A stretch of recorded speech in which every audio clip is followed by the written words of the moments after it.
The chapel lay in ruins. Charred beams still smoldered, the air thick with smoke and silence. Clara May knelt in the blackened dirt, her hands folded though her lips would not move. She tried to pray, but the words burned in her throat like embers. Her husband's blood had soaked into these very grounds. They buried him at sunrise, the sky streaked with red as though heaven itself had bled. Clara's voice cracked when she whispered his name into the empty pews. Now only ashes remained, and even God seemed far away. A lone figure stood in the shadows near the well. His hat brim tilted low, his face hidden. He watched her like a man who carried his own funeral inside him. This was Silas Kane, a gambler known for cards, whiskey, and blood debts. He had killed men for less than a whisper, yet something about the widow's trembling shoulders rooted him in place. Clara lifted her eyes to the broken cross above the chapel door. The beams sagged, ready to fall. Her voice trembled. "Why him? Why not me?"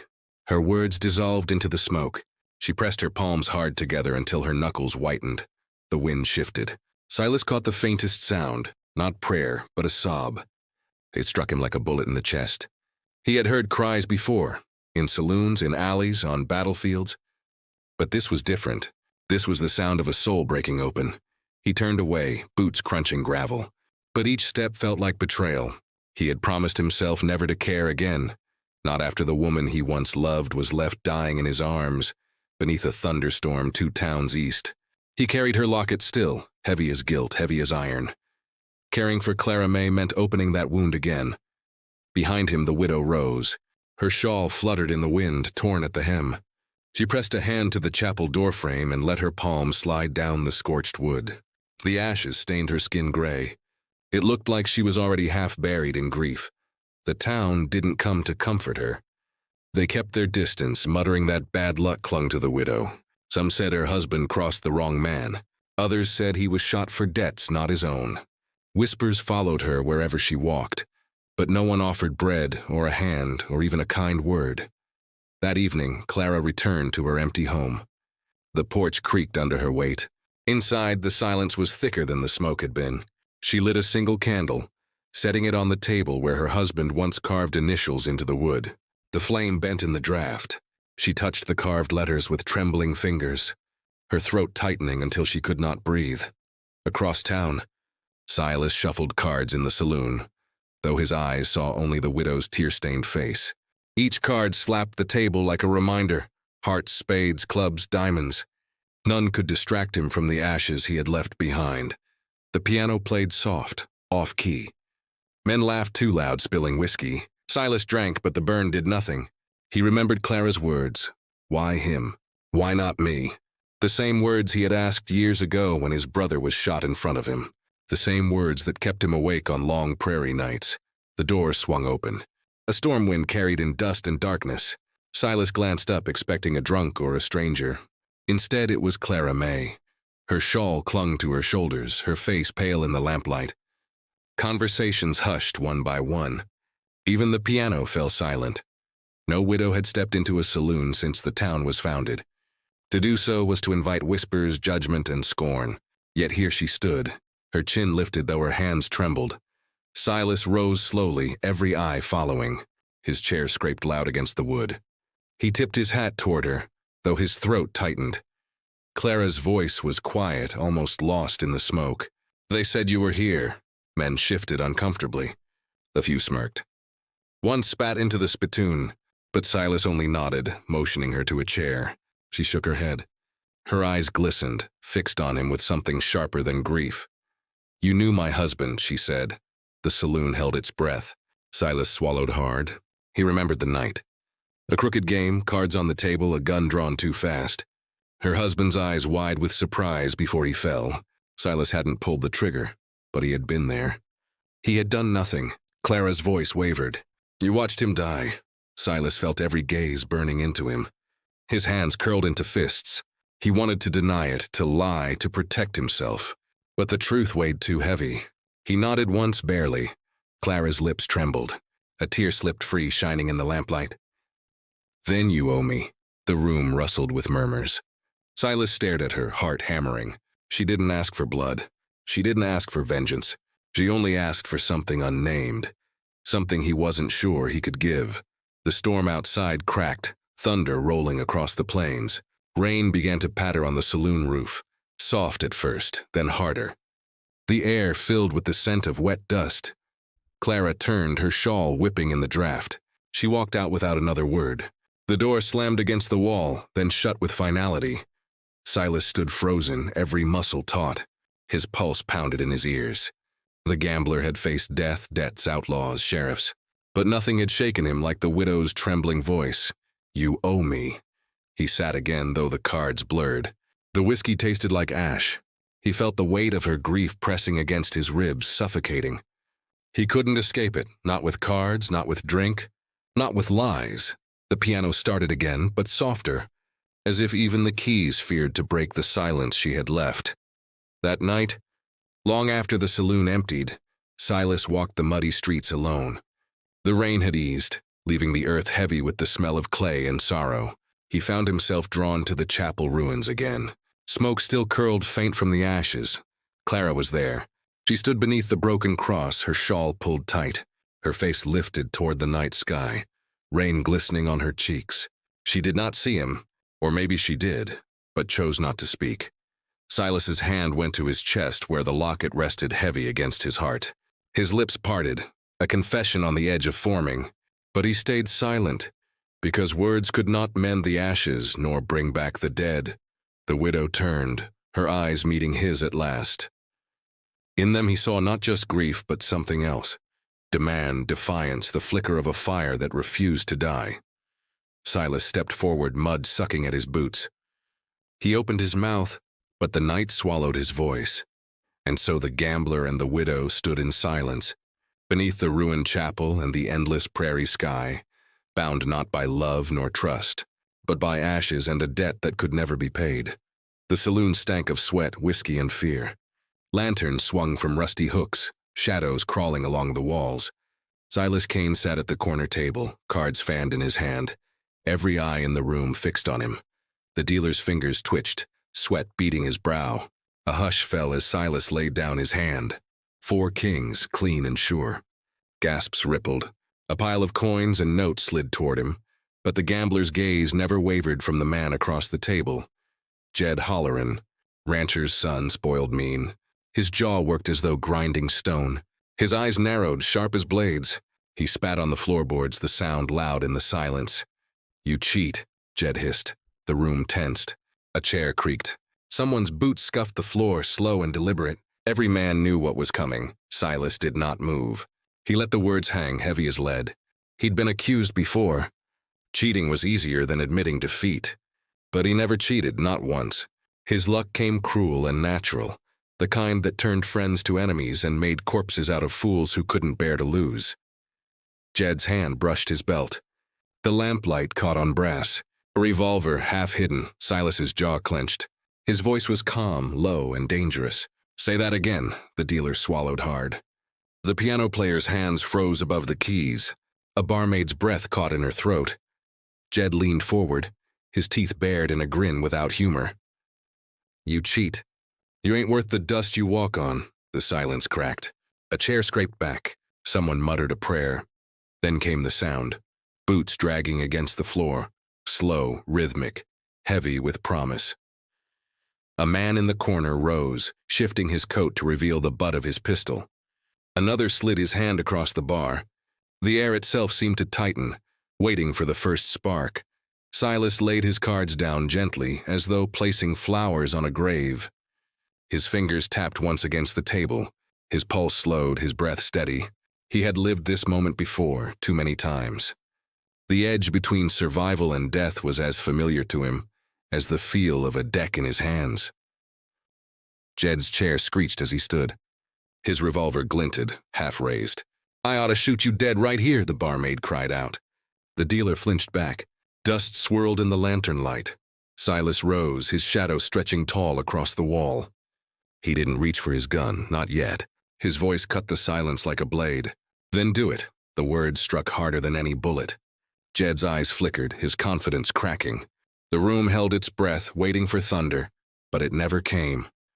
Not yet, because just then the saloon doors creaked open, and Clara May stepped inside. Her shawl clung damp from the rain. Her eyes shone with something caught between fury and sorrow. Every head turned. Even Jed's gun faltered. Silas felt his stomach drop. Not here, not now. The widow's presence was a fire tossed into powder. Whispers spread fast. The widow. What's she doing here? Men muttered into their mugs, some shaking their heads, others grinning with cruel delight. Clara's voice was soft, but it carried through the room. You bring shame to this town, Jed sneered. Stay out of this, widow. This ain't your place, her chin lifted. It wasn't my husband's place either. But he died here, didn't he? Cards and whiskey and lies. The words cut sharper than Jed's blade. Silence thickened. Silas's chest tightened, his guilt dragging heavy. She was right. Her husband had died in this very saloon, blood soaking into the cracks between boards. And Silas had done nothing but watch. Jed barked a laugh, though it rang hollow. You're blaming me for that fool's death, or him? His finger jabbed toward Silas. Clara's gaze flicked to the gambler. Her lips trembled. For a moment, it looked like she might break. But she stood tall, defiance sparking in her grief. Both, she whispered. The word hit Silas like a bullet. His breath caught. He wanted to speak, to deny, to beg, but his throat closed. Jed smirked, turning back to him. Hear that, Kane? Even the widow knows what you are. His revolver lifted again, slow, steady. The room froze. One twitch, one breath wrong, and the air would shatter. Silas's hand hovered near his gun, his body still as stone. His heart pounded against his ribs, but his eyes stayed locked on Jed. He knew what was coming. Then it happened. The click of a hammer pulled back. Not Silas's, not Jed's. Clara. The widow stood, her hand trembling, a small pistol clutched in her grasp.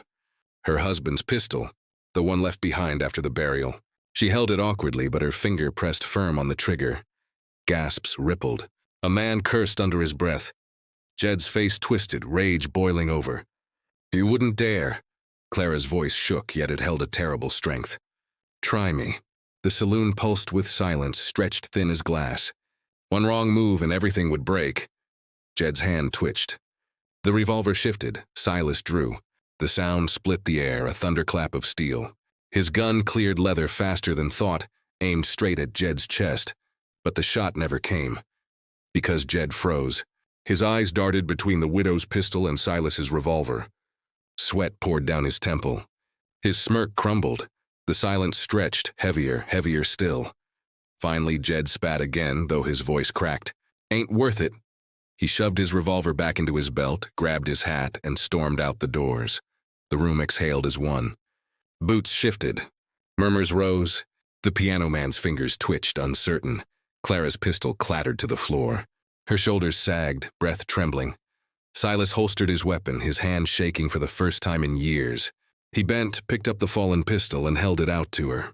Their eyes met. The world seemed to be still again, and in that gaze lay everything unsaid. Grief, guilt, and something darker, something forbidden. Clara took the pistol, her fingers brushing his. The touch burned like fire. Without a word, she turned and walked out into the night. Silas stood there, heart hammering, knowing the game had changed. Not just the cards, not just the guns, but something deeper, something he wasn't ready to name. Sunday morning broke clear, the prairie sky painted with light as sharp as glass. The town gathered in the rebuilt chapel, wood still smelling of sap and nails. Clara May sat in the back pew, her shawl pulled close, her eyes downcast. The hymns rose thin and brittle, voices strained. People sang without conviction, their gazes drifting toward her like needles. She felt the weight of every glance. Every whisper carried through the hush between verses. She's cursed. She walks with death at her side. No wonder her husband fell. Clara's hands trembled in her lap. She tried to fix her eyes on the cross above the altar, but even there she found no peace.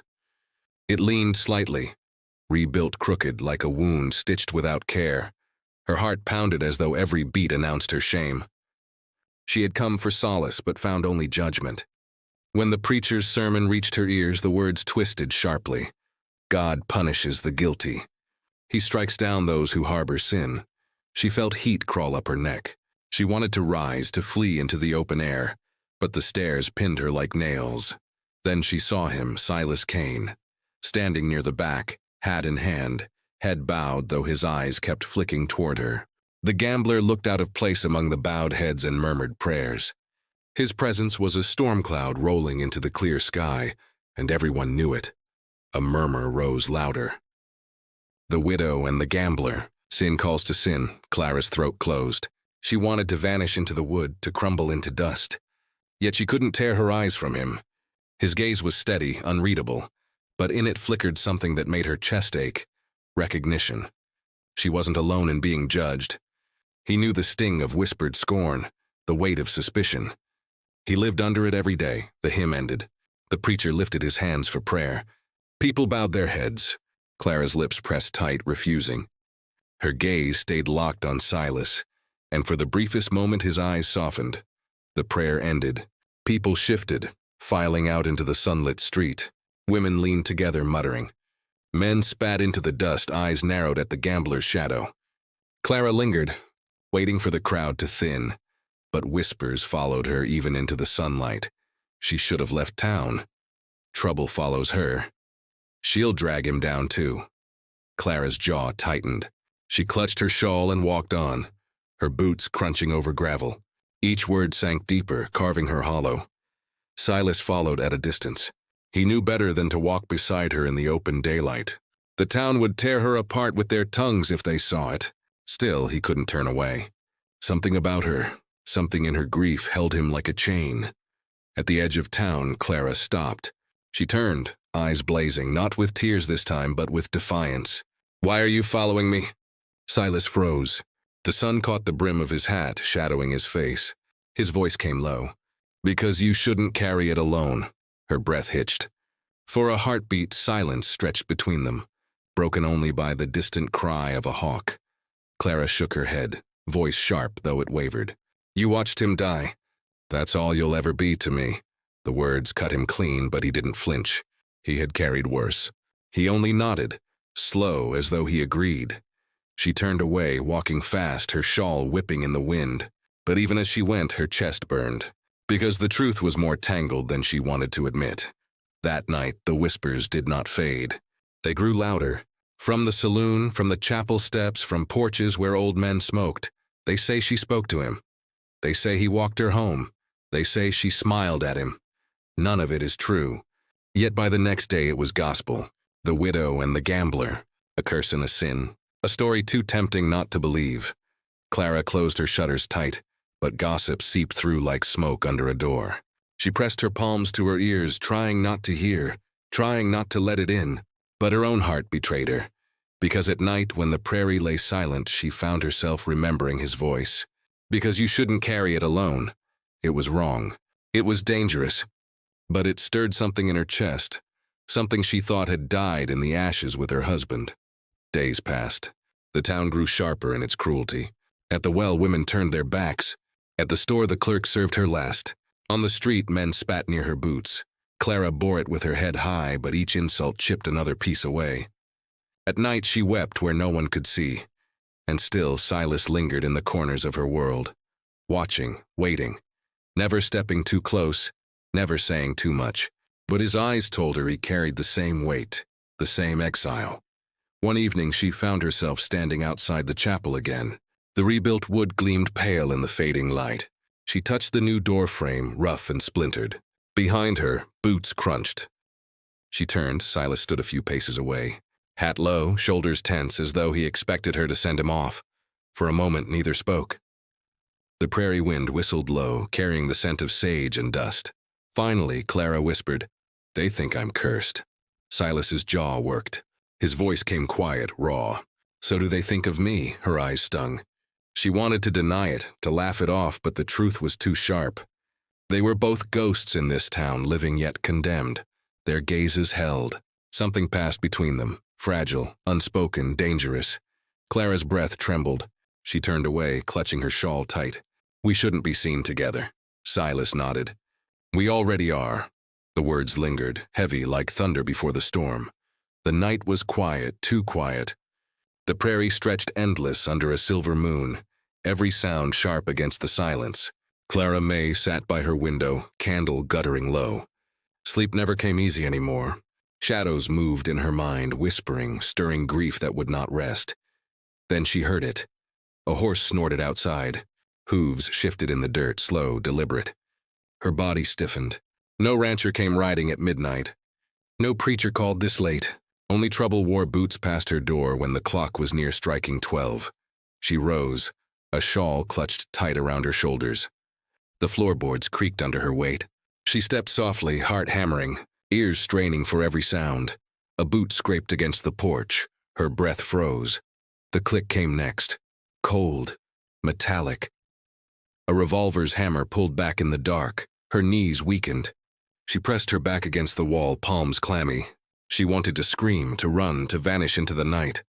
But her body would not move. The silence stretched, heavy as stone, and then came the knock. 3 slow raps against the wood. She swallowed hard. Her hand hovered over the small pistol on the table. Her husband's pistol. The only thing he'd left behind besides memories and carved initials in the kitchen table. Her fingers brushed the iron, trembling. Another knock, louder, her lips parted. A whisper escaped. "Who's there?" No answer. The boards above groaned. She dared a glance through the crack in the shutter. A man's shadow stretched long under the moonlight. Hat brim low, shoulders broad. His hand rested on his holster, waiting. Clara's breath caught. It was him. Silas Kane. She pressed her forehead against the wall, torn between fear and something stranger. Relief, maybe. Or longing. She couldn't name it. The door creaked. She hadn't realized her hand had already lifted the latch. Slowly, painfully, the door opened just a crack. Silas stood there, eyes dark as the midnight sky. His voice came low, rough. "I didn't mean to scare you." Her heart pounded, each beat echoing in her throat. "Then why come like this?" He glanced back at the street, then lowered his voice. "Because there's a man hunting you." Her blood chilled. She gripped the doorframe. "What do you mean?" He stepped closer, shadows wrapping him like a cloak. "The outlaw who killed your husband. He's back. I tracked him near the river. He's asking about you." Her knees buckled. She clung to the frame, breath ragged. Dear God. Silas's hand twitched as though he wanted to steady her, but he held back. His voice was tight, urgent. "You can't stay here alone. Not tonight." Her eyes burned, not just with fear, but with something else, the ache of being seen, of not being left to face the dark alone. Yet she hesitated. She knew the cost of being near him. The town already whispered. One more night like this and her name would be ruined. She shook her head, whispering, "If they see you here." He cut her off. "Better shame than death." The words struck her like thunder. Shame she could bear. She had carried it already. But death, her husband's ghost, still walked through her nights. She could not let it return for her. Her hands trembled. Slowly, she opened the door wider. "Come in." He stepped across the threshold, boots thudding against the wood. The room seemed smaller with him in it, the air charged, thick. He closed the door behind him, the latch clicking like a gunshot. They stood in silence, the candlelight flickering between them. Her shawl slipped from her shoulders, pooling at her feet. His eyes flicked to it, then back to her face. He looked like a man on the edge of something dangerous, something he couldn't take back. Clara's voice was barely a whisper. "Why do you care what happens to me?" He didn't answer right away. His jaw worked, muscles tight. Finally he said, "Because I should have cared that night. When your husband fell, I should have done something, anything." Her chest tightened. She wanted to scream, to curse him, to drive him out. But instead her throat betrayed her. Her words came softer than she meant. "And now?" He stepped closer, the space between them charged, burning. "Now I can't walk away." The silence cracked with thunder in the distance. A storm rolled across the prairie, wind whistling through the cracks in the shutters. The candle wavered. A knock split the night again, hard, sharp, not his this time. Clara gasped. Silas's revolver was in his hand before the sound had faded. His eyes hardened, every line of his body sharpened to steel. "Stay behind me," he whispered. Her pulse thundered in her ears. She clutched the pistol with both hands, her knuckles white. Another knock, louder. Then a voice, low and cruel. "Clara May, widow, open up." She froze, her blood running cold. She knew that voice. The outlaw, the man who had stolen her husband's breath. Her lips trembled. "He's here." Silas's gaze never left the door. His voice was calm, deadly. "I know." The storm outside broke, rain lashing the windows, thunder rattling the glass. Shadows flickered across the walls. Another knock, then a shove. The door shook on its hinges. Clara's breath came fast, shallow. Her fingers tightened on the pistol.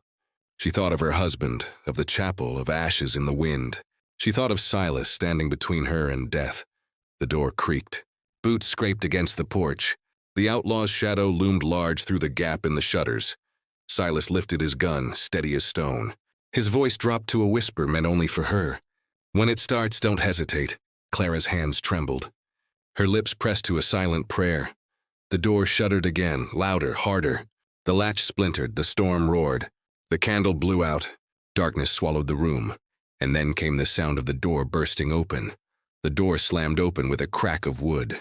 Rain swept in, cold and sharp. The outlaw stepped through, his boots heavy, his grin cruel. Lightning split the sky behind him, throwing his face into jagged relief. Clara's breath hitched. It was him, Amos Drew, the man who had gunned her husband down outside the saloon, laughing as he fell. His eyes glimmered with that same cold delight now, as if death were nothing but a game. Silas stood firm, revolver raised. His shadow loomed long across the floorboards. Don't take another step, Amos smirked, his own pistol twirling in his hand. Well, if it ain't Silas Kane. I thought I smelled a coward hiding in the dark. The word stung, but Silas didn't flinch. His voice came low, steady. You should have kept riding, Drew. This town's not yours. Amos laughed, sharp as broken glass. The town? I don't want the town. I want her. His gaze slid to Clara, his grin widening. She's prettier than I heard. Shame about her husband. Didn't put up much of a fight. Clara's chest tightened. Her pistol shook in her grasp. Rage flared, but fear gripped her harder. She felt like a trapped animal, cornered, helpless. Silas stepped forward, his voice a growl. You won't touch her. Amos's grin faltered. His pistol lifted. The storm thundered, rattling the walls. For a heartbeat, the world narrowed to 3 souls and 2 guns. Then silence. Clara's heart hammered, her breath shallow. She stood frozen between them, her pistol clutched but useless. She couldn't choose. Couldn't move. Finally, Amos spat on the floor, his eyes locked on Silas. You always were a fool, Kane. You think you can protect her? You couldn't even protect your own. The words cut deep. Silas's jaw clenched. A flash of his brother's dying face shot through his mind. Rain pouring down that night. The sound of his last breath echoing in his ears. Guilt pressed heavy, but he forced it down, keeping his aim steady. Clara saw the tremor in Silas's hand. She saw the battle inside him, love tangled with shame. And for the first time, she realized the truth. This man wasn't fighting just for her. He was fighting for redemption. The storm howled. Amos lunged first. His pistol snapped up, the barrel flashing in the dark. Clara screamed. A shot exploded, deafening, filling the room with smoke. When the haze cleared, Amos staggered. His arm bled where Silas's bullet had torn through. He cursed, firing back wild. The shot tore splinters from the wall, inches from Clara's head. Silas shoved her down, shielding her with his body. His revolver roared again, the blast lighting the room. Amos stumbled back, but not enough. Clara's pistol trembled in her hand. Her breath came ragged. She could end it. Right here. One squeeze of the trigger, her finger tightened.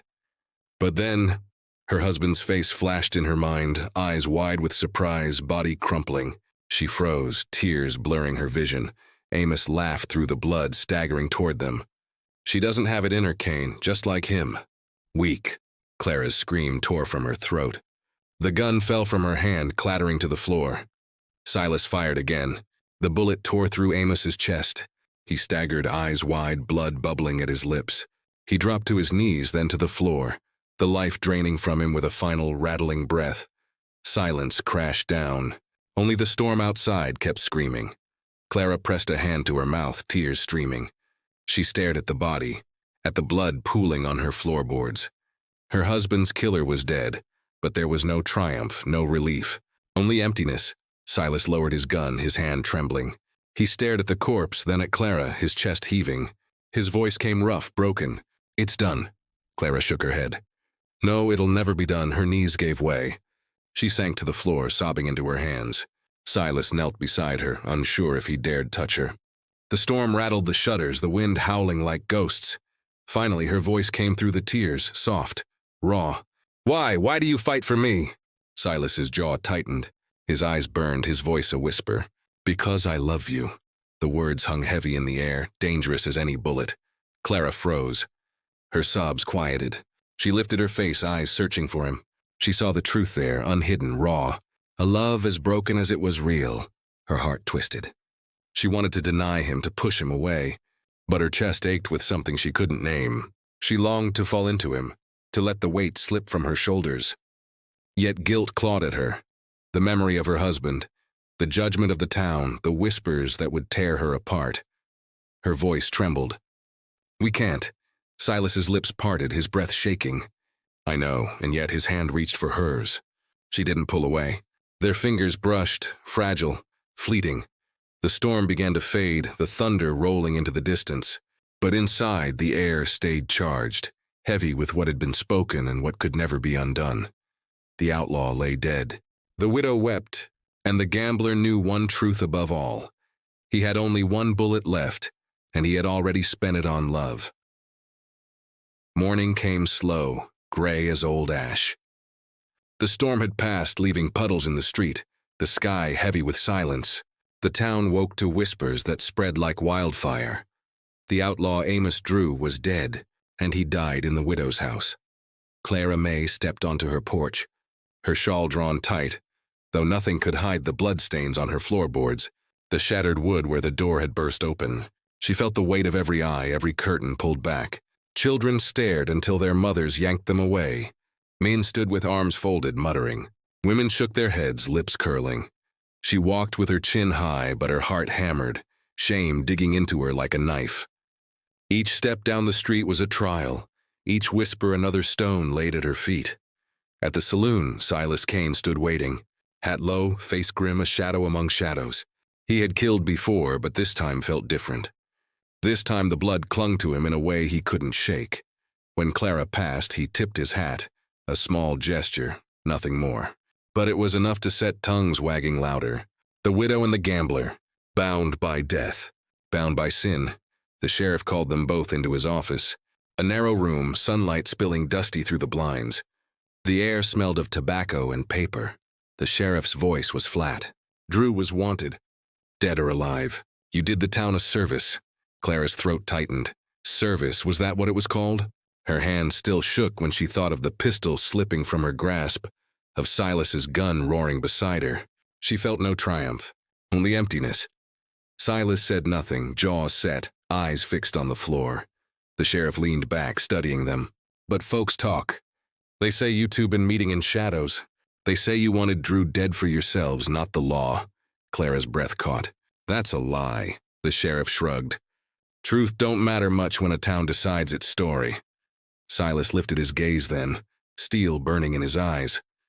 Let them talk. Clara looked at him, heart twisting. Easy for him to say. He had lived with whispers all his life. But she had once believed in prayer, in clean hands, in a good name. Now all she had left was ruin. When they left the office, the sun blazed hot overhead. Dust rose under their boots. Silas walked a step behind, as if to shield her from the glares, though it did little. The town's eyes were sharp as knives. At the edge of the street, Clara stopped. She turned, voice low, trembling. I can't stay. Silas froze. His throat worked, but no words came. She shook her head, tears pricking her eyes. Everywhere I walk, they see him dead. They see you beside me. They'll never forgive. He stepped closer, his voice rough. Then I'll go with you. Her heart lurched. For a moment, she let herself imagine it. The two of them riding into the horizon, leaving behind the ashes, the whispers, the grief. Starting anew under some faraway sky. But hope was cruel. It always was, her voice cracked. You can't. You're bound here, same as me. By debts, by ghosts, Silas's jaw tightened.